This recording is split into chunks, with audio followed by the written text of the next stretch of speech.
tardes. Yo soy Roberto, representando al AMPA del Colegio de Cisneros.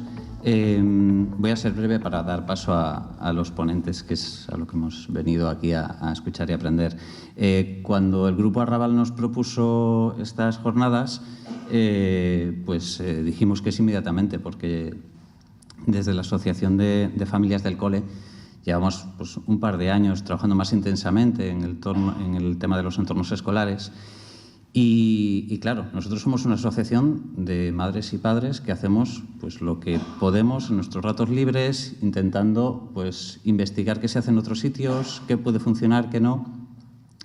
Y entonces, realmente muchas de nuestras fuentes y de las cosas con las que estamos intentando conseguir información, son gente que nos proponían para estas jornadas. Entonces, estamos encantados de que estén estos ponentes aquí hoy, porque realmente son gente, además, que seguimos, que nos interesa muchísimo su trabajo, que vamos a estar tomando nota de todo lo que se dice. Y bueno, desde la asociación nuestra llevamos un par de años participando en actividades como Street for Kids, intentando proponer medidas concretas, estudiando un poco nuestro entorno y proponiéndoselas al ayuntamiento. Y bueno, es un proceso largo, es un proceso en el que hay que convencer muchas veces de algunas cosas que pueden parecer obvias, pero que cuesta mucho.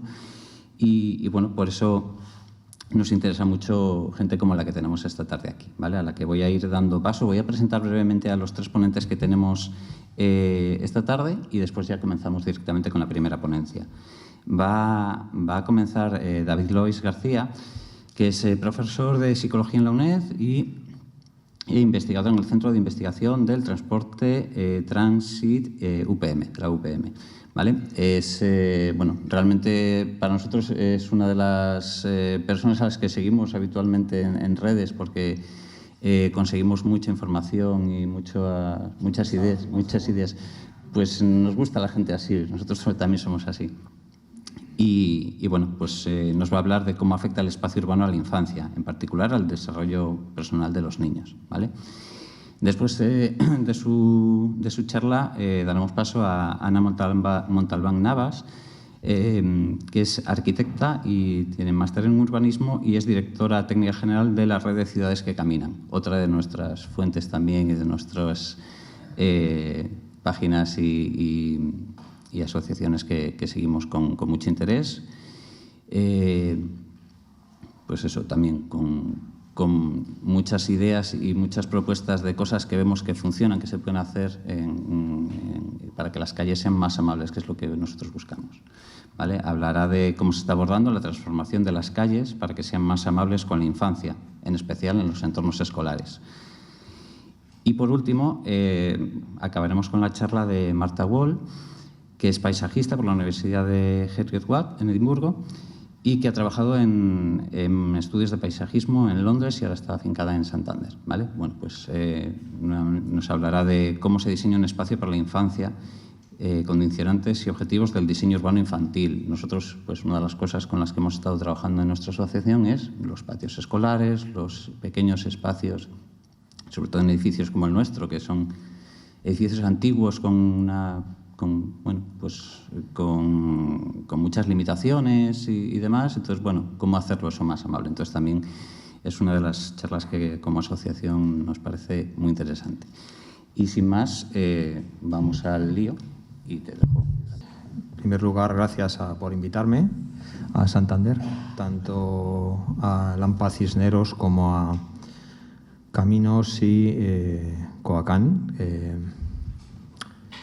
Y bueno, yo en primer lugar, escuchando a Roberto, pensaba que no hay que desanimarse para nada, porque a lo largo de la historia la influencia social digamos, minoritaria, o que cuando menos está pugnando por un espacio en el terreno que sea, no lo tiene fácil y precisamente la persistencia, la insistencia en mantener un discurso coherente y repetir es la base de esa influencia que llamamos en psicología social latente, que luego de repente se convierte en un cambio extremadamente rápido, porque esa influencia en el conjunto de la sociedad, porque esa influencia ha estado allí. Y aunque no lo reconozcan abiertamente la gente, pues el activismo, la revuelta escolar, por ejemplo, si nos acotamos aquí, tiene influencia, tiene visibilidad. Lo que pasa es que, claro, es un engranaje muy importante, con mucho poder e influencia, y es sistémico. Sistémico es decir, que las normativas están pensadas, que es al fin y al cabo un reflejo de ese consenso, de un consenso social que se toma en un determinado momento. Yo creo que después de la Segunda Guerra Mundial, sobre todo, se aceleró, y que, claro, y cuesta romperlo y cuesta abrir grietas, pero yo creo que se tiene razón. Y al final se están creando grietas donde cada vez va entrando más luz en muchas ciudades, ¿no? Lo que no quiere decir que esto pues no sea fácil, ¿no? En mi misma ciudad, y sin énfasis de tener que estar hablando todo el santo día de Madrid, pero ha sido una de las que con más retraso se ha ajustado a muchas tendencias europeas, y puede pasar incluso ahora. Y hay otras ciudades españolas que están en la misma, y en otras, y hay retrocesos, avances. Pero bueno, esto es la pomada y en lo que hay que estar, ¿no? A las personas que nos interesan estos temas. Lo que, bueno, en primer lugar, se me ha desajustado un poco por esta cuestión de Microsoft, de los formatos y tal, la presentación. Por si veis que está descongeringada, pues no le deis importancia. Estaré aproximadamente 35 minutos. Podía alargar y acortar, pero para dar pie también a que las personas que estéis aquí podéis preguntar, porque a mí me parece que el debate es importante y no que venga pues el profesor a soltar aquí su tostada, y como suele ser habitual, ¿no? Desgraciadamente muchas veces. Bueno, yo cuando empecé, hay veces que me voy del cuadro, si me voy demasiado me dais un toque, pero pensé, digo, bueno, ¿qué aspectos respecto a la infancia a mí me preocupan? Porque tampoco soy un experto en este área, pero y hay varios. Hay algunos que yo voy a tratar más en profundidad, otro que dejaré a mis compañeras, sobre todo lo que tiene que ver con actuaciones, con microactuaciones, que además son más expertas que yo, o de casos internacionales. No voy a hablar, tengo cosas al final de políticas, pero por ahora van a permanecer ocultas. A lo mejor para el debate sí, ¿no? Entonces, partiendo de lo que me preocupaba, pues uno de los temas obvios es lo que se viene a llamar la violencia vehicular, que esto es simplemente que el entorno urbano resulta intrínsecamente peligroso. O sea, bajo mi punto de vista y bajo el punto de vista de algunos teóricos, está introducido por calzador determinadas configuraciones que no están hechas en absoluto a escala humana, ¿no? Como diría Hegel, y cualquiera que sepa un poco de psicología. Es un entorno que lo recuperaré también, que lo incluyo también en él, la violencia, en este aspecto, la violencia vehicular, que llamamos en psicología un estresor ambiental. Es decir, son estímulos que crean una amenaza a las personas que van por la calle, y además están normalizados. Hay un tipo, Ian Walker, un británico que también es psicólogo, que ha hecho un artículo muy interesante que tiene que ver, lo llaman motornormatividad, que dice cómo tenemos una escala moral distinta cuando juzgamos, por ejemplo, las cuestiones relacionadas con los siniestros viales, con la contaminación, que la que aplicamos, por ejemplo, a los riesgos laborales o a conductas de salud como el consumo de tabaco u otras sustancias psicoactivas. Cambiamos de moral. Y eso es porque tenemos internalizado como sociedad y ser más permisivos y considerarlo como una especie de fenómenos inevitables, fenómenos atmosféricos inevitables. Y ahí seguimos, Ahí seguimos. Yo, por ejemplo, he hablado en ocasiones con policías municipales y me decían, no, es que esto no se puede evitar. Yo, pero oiga, no, es pasar de que haya un incidente, que haya 40 incidentes a que haya 3. Y esto se puede hacer. Pero no. Lo primero que te encuentras es este. Pues este aspecto lo voy a tratar. También otro menos tratado, pero que cada vez tiene más peso. Hay una línea de investigación que en España la lleva Manuel Franco, sobre todo, que es que tiene que ver con lo que se llama los entornos obesogénicos, que tiene que ver también con el diseño de la ciudad, una ciudad que te invite a la actividad física, pero no en sí misma, sino porque la ciudad ya te está tirando, te está haciendo más fácil esa actividad física, y también otra dimensión que es la accesibilidad a comida de poca calidad o de mala calidad para las niñas y niños. Y aquí hay estudios recientes muy bonitos al respecto que os voy a contar. Luego está, por supuesto, otro elemento de estrés ambiental o un estresor cotidiano, como es la contaminación atmosférica y acústica, por supuesto, y también la lumínica. Se están sacando estudios interesantes sobre el efecto que tiene la iluminación artificial, incluso, para los niños. Luego, otro que a mí me interesa bastante, que no voy a tocar, es la segregación social en los centros educativos y la segregación física en urbanizaciones y barrios. ¿Qué tiene que ver qué decimos con segregación social? Pues que no haya mezcla en las aulas. Niños de distintas rentas, de distintas etnias, de distintos orígenes culturales, más o menos migrantes. El caso es que en España tenemos unos índices de segregación escolar tremendos.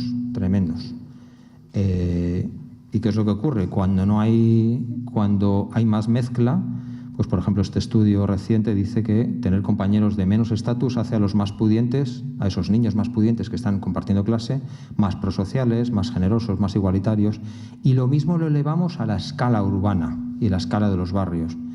En la medida en que haya homogeneidad, excesiva homogeneidad, se pierde el carácter empático, ¿no? La interacción con personas que son distintas. Por ejemplo, el transporte público o los espacios comunes. Sé que hay gente, por ejemplo, que geolocaliza espacios importantes de la ciudad y ve la mezcla social que hay en esos espacios, pero puede ser también, por ejemplo, la sanidad pública. Al darse esa interacción se crea más sentido del lugar, más vinculación, más una sensación de que formamos parte de una misma ciudad, y en la medida que vayamos segregando, pues esto es peor. Se da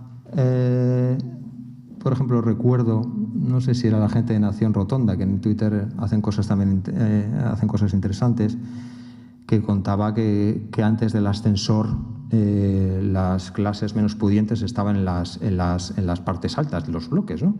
Pero vivían, y abajo estaban las personas con más renta, ¿no? Luego eso cambió, y esa mezcla social que era positiva se fue disminuyendo y reduciendo más esa distancia social. Pues por lo menos se encontraba en los reñanos, ¿no? Y esto parece que es una tontería, pero en absoluto lo es, porque al final hace que la gente, por ejemplo, piense más o menos en los demás y conozca cuál es la situación cotidiana de aquellos que están en peor situación, ¿vale?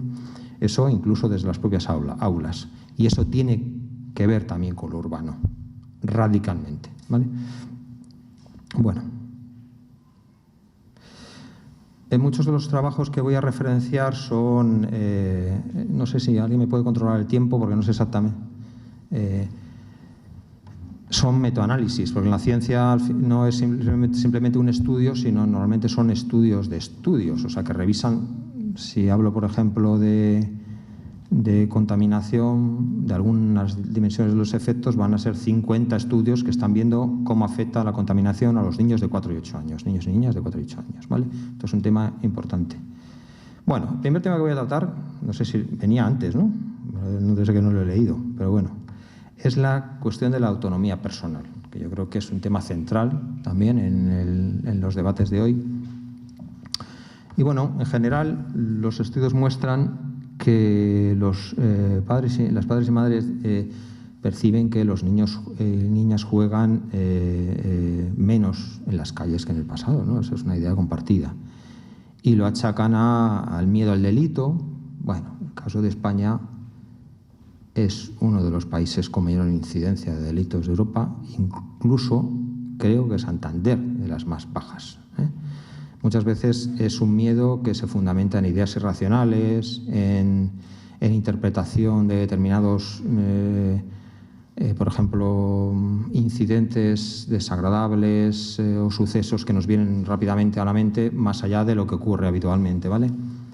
Y también está la cuestión del tráfico, del miedo que transmite el tráfico. Claro, ¿qué es lo que ocurre? Que esto ha erosionado la forma de la libertad de los pequeños para moverse a su bola por la ciudad. y con una, bueno, pues esta menor actividad independiente, más acortado, la idea es que influye en una menor percepción de control sobre su entorno y menor, digamos, atribución, lo llamamos interna, de las cosas que podemos hacer como niño, ¿no? Con lo que puede impactar o puede erosionar la salud mental, que es la hipótesis principal que se está desarrollando. Bueno, dentro de la autonomía personal podemos distinguir dos aspectos. El primero sería el juego no supervisado y luego la movilidad, ¿vale? En cuanto al... no sé exactamente qué es lo que hace ruidos. A ver... ahí, acercarme, vale, bien. El juego no supervisado es la fuente primaria del sentimiento de independencia de los niños y además ya desde muy pequeños las niñas distinguen, bueno, pues que si hay un adulto, estamos hablando de 6 o 8 años, por ejemplo este estudio, que si hay un adulto no se considera juego, es otra cosa, aprender o rápidamente lo identifican. Además se ha visto que en estudios observacionales que cuando no hay adultos en los parques, los niños y niñas juegan con más vigor, se arriesgan más. Esto es un tema que trataré un poquito, aunque mis compañeros seguro que tratan también, que es el tema del riesgo personal, de asumir un cierto riesgo controlado en los niños cuando están jugando, que hacer, digamos, que hacer el cabra es positivo, ¿vale? Y la otra variable es que la forma de llegar a la escuela. El caminar o montar en bicicleta se relaciona positivamente con el bienestar y además también el elemento intrínsecamente y porque estás compartiendo con otros de tu mismo grupo, con tus iguales, con tus compis de clase, y esto también lo podemos hacer extensible a desplazarse en transporte público y por supuesto al autobús escolar, ¿vale? Si vemos aquí, este es desgraciadamente no está incluido de España, esto es un dato de distintos países, los que están arriba son los que tienen más y lo que describe es esto es, la fuente son los padres y madres que a la edad de 7 años estamos viendo que los niños finlandeses, los japoneses, los suecos y los alemanes pues en un porcentaje superior al 40% ya van al colegio solos. Pero fijémonos en la dispersión que tenemos en esa, aquí no sale el puntero, aquí, frente a otros países, por ejemplo, más cercanos culturalmente a nosotros, los portugueses y los italianos están bastante abajo. Esto es el equivalente 7 años a nuestro segundo de primaria, si puedo equivocarme, pero creo que sí. Y esto es una ilustración clara de que si se puede en otros países, ¿por qué aquí no? ¿No? Esa primera pregunta. Si hay esta dispersión, si fuera un problema que sea en todos los sitios, entonces algo falla. Si yo he encontrado referencias, tampoco sin mucho esfuerzo para buscar, ¿de acuerdo? Porque puede haber otras. De Vitoria-Gasteiz, que está cerca de aquí, y vemos que el equivalente, por ejemplo, a esos 7 años, en segundo de primaria, esto es un estudio entre padres y estudiantes de primaria, de 7.000 y pico entrevistas, es un estudio bastante potente que hicieron hace 8 años, solo es el 16%, fijamos las diferencias, ¿no? Y eso que es una ciudad y con sentido que se considera como modelo en algunos aspectos de movilidad. No sé lo que puede pasar en otras.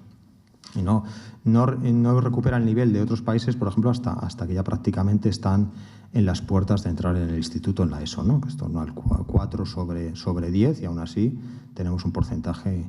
Y este estudio incluye, porque es interesante, lo que piensan también los estudiantes, que es lo que ha comentado precisamente la persona del AMPA, o la directora del colegio, perdón, era el deseo de estos niños, ¿no? Si vemos que el 85%, porque esto es el conjunto de estudiantes de primaria, dicen que le gustaría ir solo, pues ya sea en bicicleta, en autobús escolar, en transporte público, caminando, bici. Aquí soy daltónico, no distingo mucho los colores, pero creo que bicicleta y caminando son las opciones más mayoritarias, ¿vale? Pero sobre todo lo interesante es que el porcentaje de decir, bueno, en el coche con mis padres fue en torno al 15%, o sea, Y además nos dice en otro párrafo este estudio, destaca la gran diferencia de casi 60 puntos entre el alumnado que expresa el deseo de desplazarse de forma autónoma, el 80%, y el alumnado que respondió en la encuesta que va a la escuela de forma autónoma. Es decir, ahí tenemos una brecha de 60 puntos porcentuales, ¿no? que es muchísimo. Aquí, esto ya es un indicador de bienestar bastante serio y severo de que, bueno, pues en una dimensión muy significativa de las niñas y los niños no se está haciendo bien. Eso es lo que la percepción que tengo. Y luego, además, desgraciadamente, por llegar un poco, esta clase de indicadores suele ser infrecuente en los ayuntamientos. Y de hecho ahora, por ejemplo, en movilidad, que es más sangrante, se están sustituyendo las encuestas grandes que incluye cuestiones como qué siente la gente, qué piensa la gente, qué desea la gente, por únicamente la geolocalización de su comportamiento. Con lo que al final perdemos información. Claro, eso es más barato, la geolocalización con los móviles, por ejemplo. Eso no digo que no tenga interés como un rastro de conducta, pero lo otro tiene tanto más interés. Bueno, siguiendo con este estudio, en este caso son padres y madres, bueno, pues ¿qué cosas habría que hacer para que fueran de manera autónoma? Más carriles bici, paseos peatonales, más calles con poco tráfico, aparcamientos seguros, que fuera con amigos, etcétera. Las soluciones están claras. Yo creo que esto se podría incluso, es perfectamente replicable al resto de ciudades.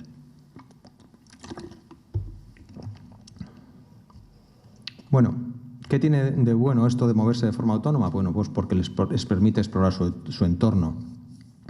En primer lugar, sus habilidades visoespaciales, ser capaz de localizar una calle sin necesidad de un móvil, cosa que por hoy yo mismo también tiendo a tirar, porque hemos perdido esa habilidad, porque eso es una habilidad una competencia, digamos, que hay que entrenarla, ¿no? Esa capacidad visoespacial, de orientarse dónde está su casa, dónde está la casa de sus amigos, dónde está el colegio, dónde están las principales tiendas, los principales puntos de reunión, y eso es un proceso de aprendizaje.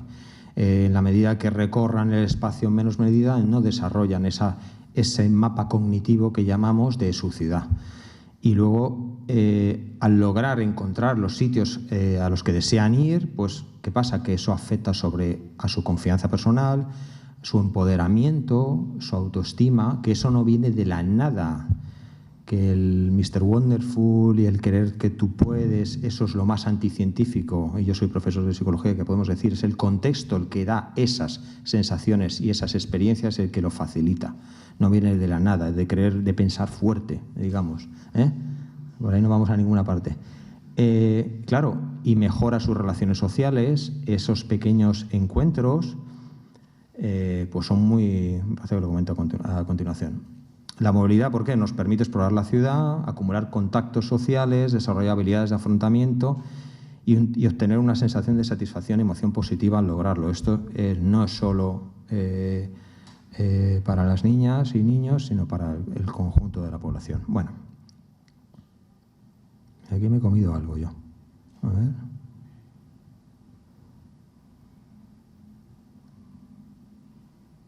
Bueno, voy a hablar de los estresores.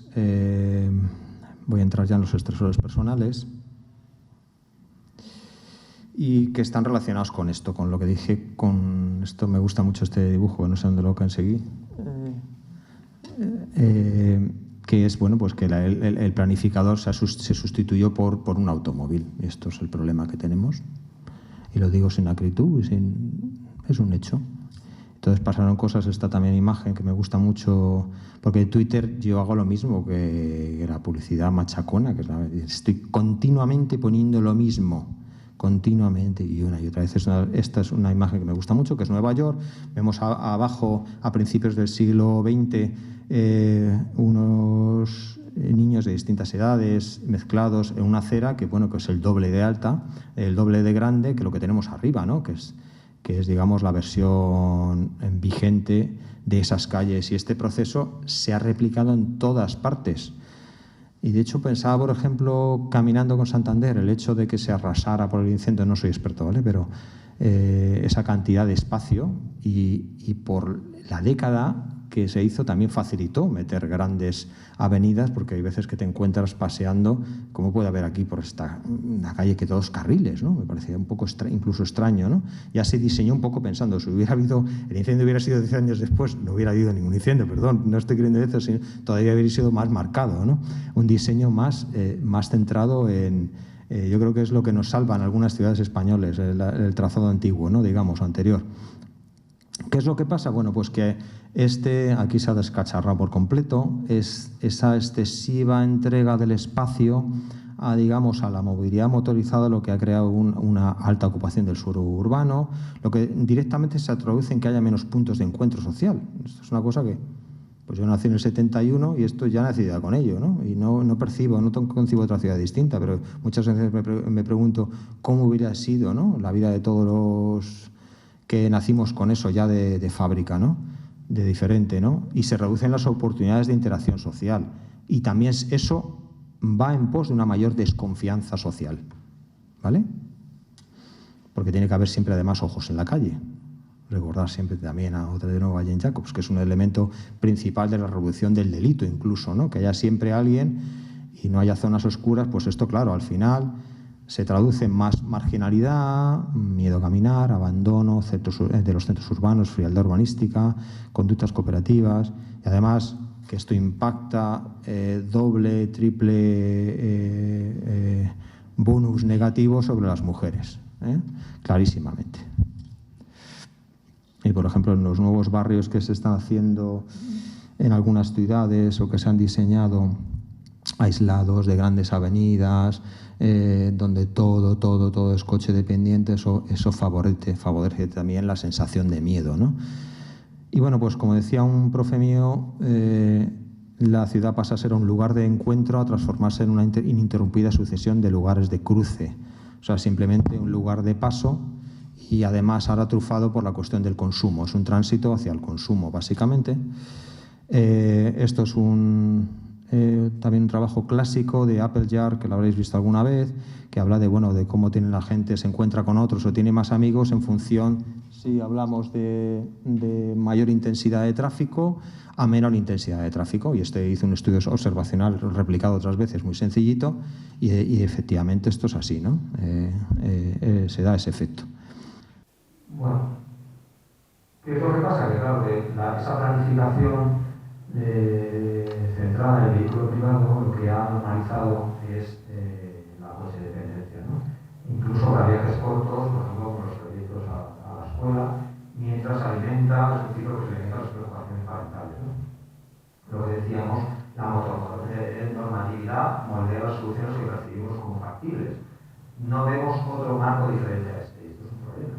No hay otras soluciones diferentes a estas. Tú ves los programas de acción. El sedentarismo. Hay que hacer un programa, una evaluación de cómo sensibilizar a niños y niñas para que coman sano, todo ese tipo de cosas, cuando está el elefante en la habitación, que lo vemos como su discapacidad. Otro estresor ambiental importante de la violencia vehicular. En torno a 250 personas que iban caminando fallecen atropelladas al año en España.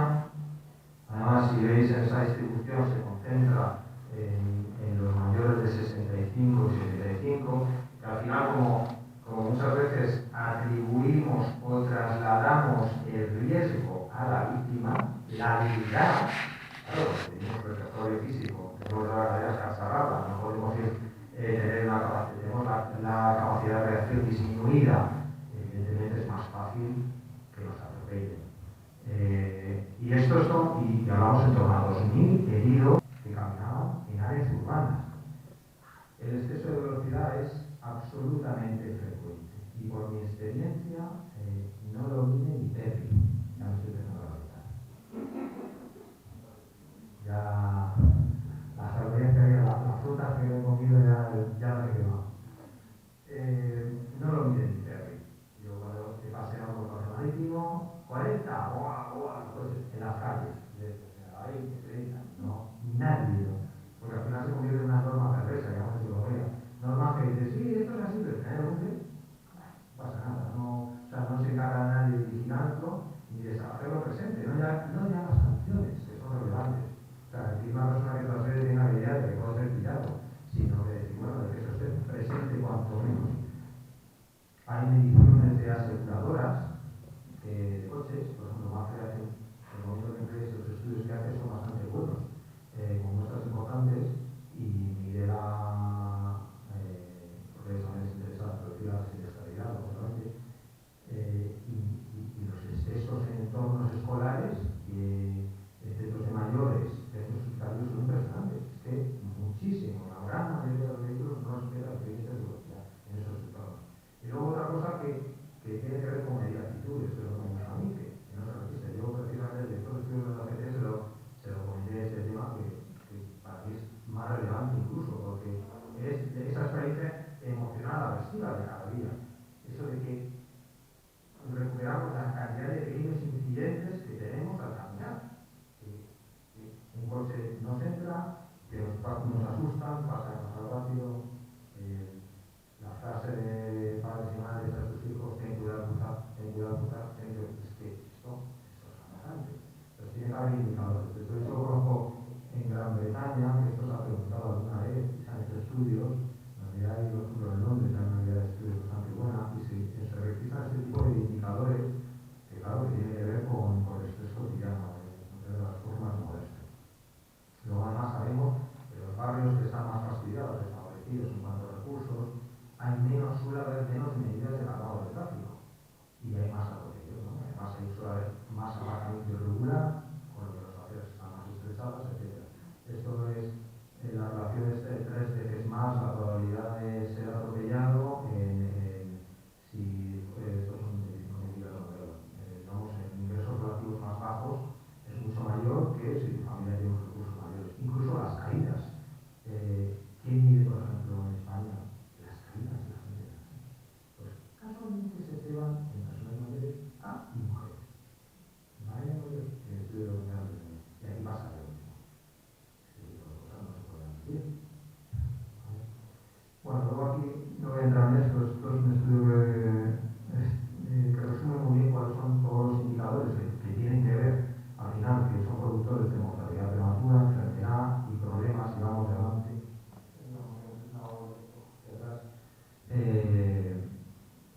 Cómo afectan tanto a los contratos sociales, estrés, etcétera, ruido, esas políticas a que sea más fácil desarrollar un comportamiento u otro, y están relacionados con elementos de diseño urbano, como la densidad, la mezcolanza de usos, la conectividad, la accesibilidad de los destinos, etcétera, etcétera. ¿Vale? Entrando en la contaminación brevemente, no sé cuánto me queda, ¿no? Vale. Bueno, pues miles de estudios respecto a niños y niñas.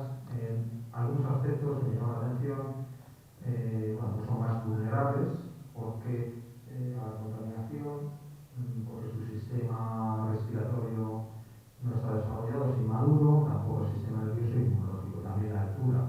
Si una niña, por ejemplo, tiene en torno a 1 metro, las partículas en suspensión, que es producto de, digamos, el hollín, que sobre todo lo producen los vehículos diésel en las ciudades, están chupando pues, en torno a un 25% más que los adultos. Además, teniendo en cuenta que respiran más veces y están sus órganos en desarrollo, por lo que el efecto es más negativo. Hay estudios, por ejemplo, que lo relacionan los en invierno con ingresos hospitalarios, cada vez que sube el dióxido de nitrógeno, que también es la fuente principal son los diésel, que es el objetivo diana principal, los diésel activos de las zonas de bajas emisiones. He leído a alguien en Santander que decía que Santander no era necesario. Pues he visto por aquí coches diésel de 30 años a punta pala. Y la punta pala era buen paseo, no lo he contado. Pero bueno, luego se lo podemos hablar. Entonces, en centros escolares está demostrado que son trabajos ya más recientes, porque se va afinando las metodologías. La contaminación afecta a la capacidad atencional y de aprendizaje. Como aquí, por ejemplo, tenemos esta calle estrecha, con la recomendación, coches ornamentil, etcétera, con muchos niños y niñas entrando. Es obvio una cuestión de salud pública que tiene que estar tratado.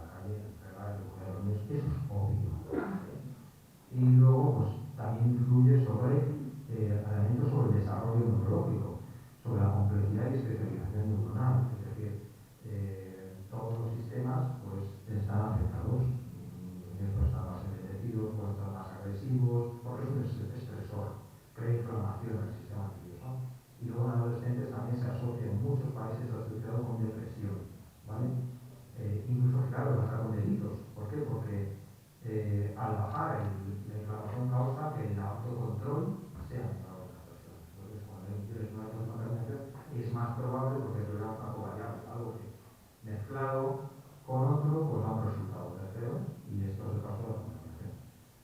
Bueno, para que os hagáis una idea, y tenéis esto otra vez, esto es un ave latina, esto es un perro, y lo que están viendo estos anillitos azules es un anillito rojo, que lo veréis, que son las partículas de suspensión, que son menos de 2,5 micras, y bueno, que entran por todas partes.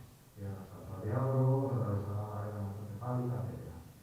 Y bueno, pues aquí tenemos un estudio reciente, hay un muy brillante, una investigación muy brillante, que lo que dice es que el tráfico debe de liquirarse fuera de los países de España. O sea, así más.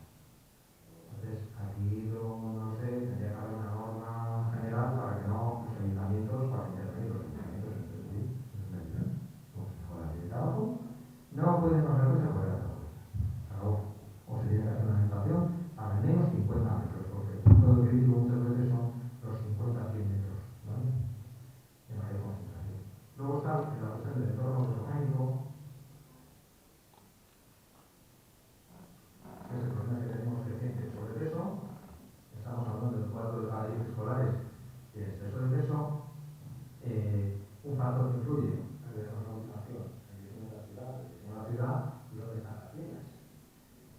En Barcelona, el 95% de los locales situados, digamos, a menos de 400 metros de un centro educativo, se clasifican como insalubres, ¿vale?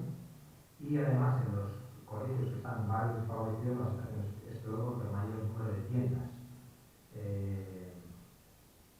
Además, curiosamente, también hay estudios experimentales que la gente, cuando está en una situación de privación de estatus, lo pasa mal, no llega a fin de mes, tiende a consumir más productos con alta energía energética, además.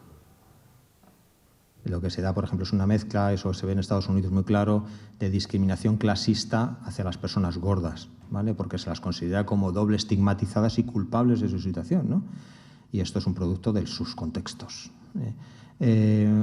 También, ¿qué pasa? Que lo contrario, la mayor conectividad de calles y accesibilidad a pie, bici y transporte público, claro, además de proveer más satisfacción vía los contactos con otros, lo que te garantiza es que los niños y niñas lleguen a los niveles requeridos de actividad física diaria, con lo que será un contrapeso a estos dos elementos. Y lo siento, la solución para los locales es limitar sus licencias, lo siento. No hay otra. Para que os hagáis una idea, fijaros, esto es un estudio sobre 186.000 personas durante 20 años y los desplazamientos de movilidad obligada, o sea, lugar de estudio o trabajo, caminando o en bicicleta, pues reduce la incidencia de los incidentes cardiovasculares clarísimamente, un 46% y 27%, y la incidencia de cáncer, el tema de la bicicleta, un 45% a largo plazo. Fijemos lo que estamos hablando. Además, reduce la morbilidad, la enfermedad, no ya que te den incidentes críticos como estos, sino la morbilidad, que tengas peor calidad de vida. Y además, por ejemplo, que esto también es importante para todas las edades, que es que el caminar incrementa lo que llamamos el pensamiento creativo o divergente. Esto ya lo descubrieron los filósofos existencialistas, pero ha tenido refrendo experimental, digamos, ¿no? Liberas y caminas y, bueno, y las cosas fluyen cuando menos se lo esperas, ¿no? Bueno, de elementos restauradores, que es que estas cosas, lo he dicho al principio, pues han debido desaparecer, da igual. Los elementos restauradores, porque digo, bueno, estamos hablando de cuestiones de riesgo y también de elementos de fortaleza que protegen un poco esa vulnerabilidad, pues es el acceso al verde, ¿no? Que debe proporcionarse universalmente, es decir, y a mí no me gustan nada esos grandes megaparques, grandes actuaciones que son las que están asociadas con la gentrificación verde, que eso es un tema que yo soy crítico, porque muchas veces son estudios ahí cualitativos, bueno, y en Estados Unidos, pero bueno, no voy a entrar en eso. Y ese elemento tiene que estar diseminado por microespacios naturalizados por todas las ciudades, es decir, en cualquier esquina. Y se ha visto que este acceso a menos de 50 metros de la casa de las niñas pues mejora su capacidad atencional, su memoria, estamos hablando de 4 o 6 años, reduce el comportamiento hiperactivo y además otros estudios muestran la relación con la mejora del cociente intelectual, ¿vale?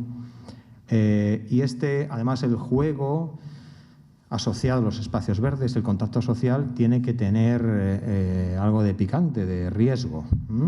Es lo contrario al parque clásico enjaulado, con actividades monótonas, y mis compañeras pues, seguramente hablarán un poco más de esto. Bueno, la relación que tiene que ver, digamos, las relaciones que tiene el nivel de verde residencial es porque la alta actividad física, mayor contacto social y la menor exposición a la polución, porque el verde es una barrera de protección, lo que hace es engrosar nuestro córtex, digamos, cerebral, y disminuir además los problemas neurológicos futuros, como la demencia, ¿vale? O el Parkinson. Tenemos la parte de activación y de contacto social y luego la de restauración, porque sabemos que también cuando hay un momento de calma nos baja la tasa cardíaca, tensión sanguínea y esa misma supresión de ruido y contaminación, ¿vale? Y luego la experiencia, que aunque ellos no lo sepan verbalizar los niños, también hay una cierta experiencia de trascendencia, de contacto con la naturaleza, ¿no? De sentirnos pequeños en esos espacios naturales. Y eso se relaciona también con ser más prosociales, porque es lo contrario a pensar en yo.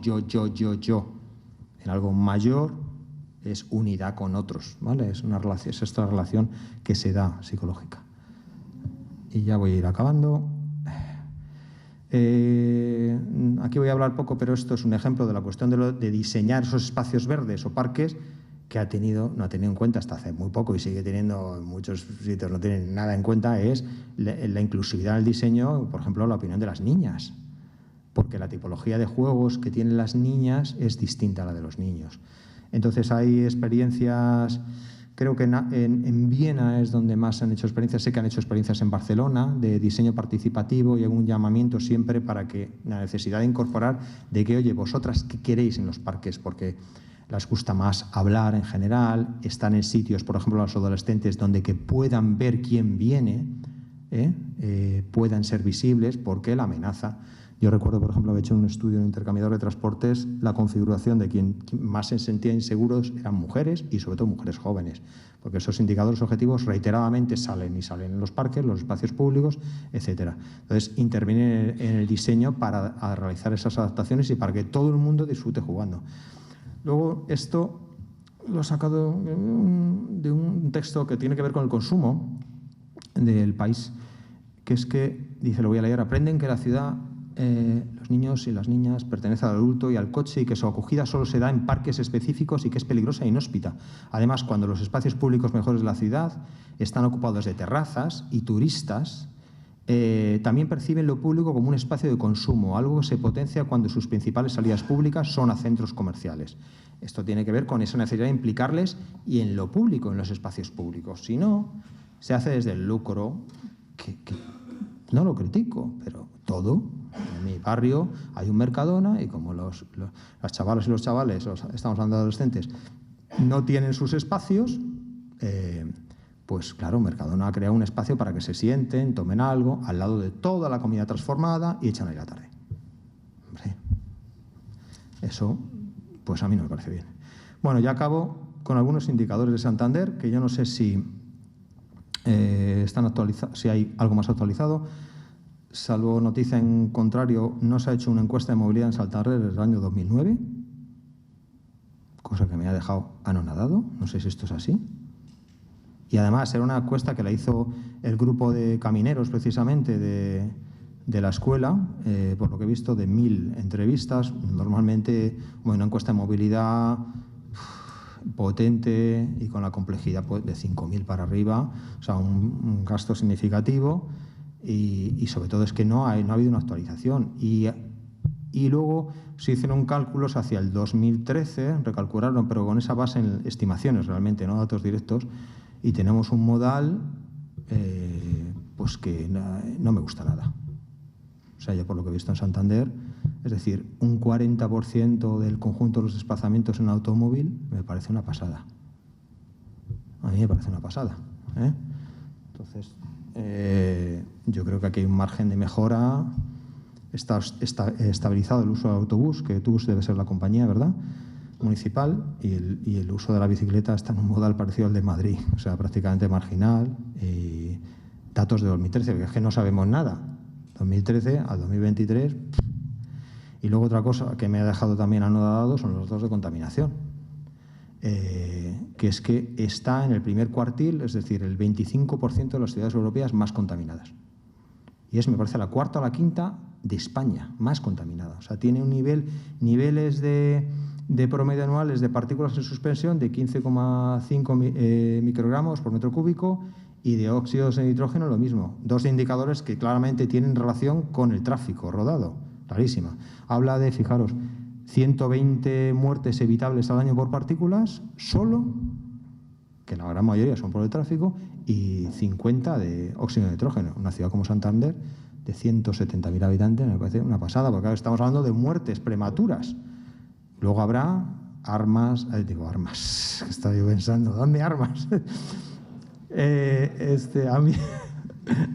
A mí la guardia, que luego hablamos de asmas, dermatitis atópica, problemas cardiovasculares de baja intensidad, etcétera. Y este es un estudio que se ha publicado en The Lancet, que lo hace EIS Global, que es un instituto muy prestigioso en Barcelona, tiene gente buenísima. Y bueno, pues esto lo dejo un poco para el debate, si queréis.